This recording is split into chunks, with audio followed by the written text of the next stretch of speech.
Okay.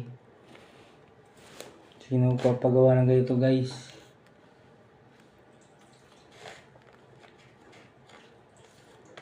Minamasilya ko pa. Tinesting ko guys.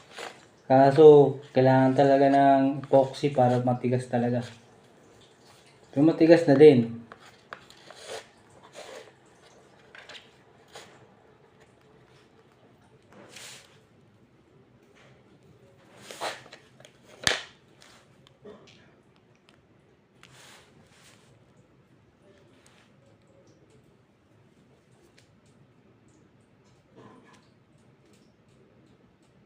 Nakalagay dyan verb.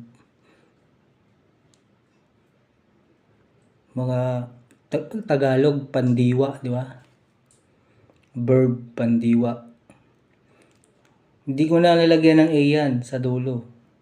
Dapat berba yan. Latin, di ba? Ibig sabihin ng berba sa Latin, salita. Ginawa ko na lang verb para pandiwa.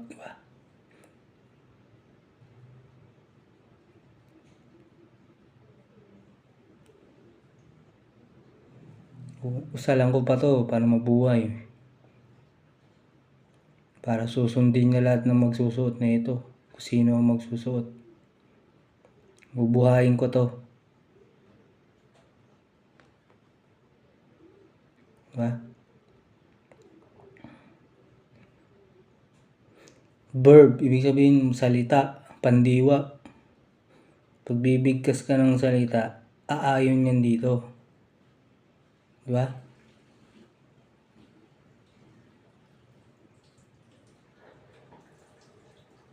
Yun yung mata ng Panginoon, di ba? Mata ng Panginoon. Ito kaharian to eh. Kaya triangle siya, kaharian yan eh. Yan yung mata na nagbabantay. Panginoon yan. At ito yung salita, pandiwa. Diwa, kaluluwa, espiritu, di ba? Kaya nilagay ko verb, pandiwa.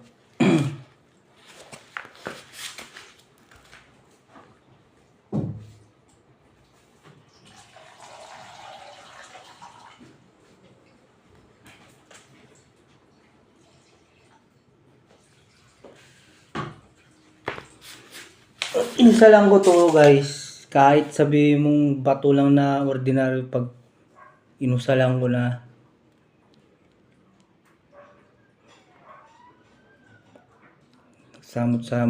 samot-saring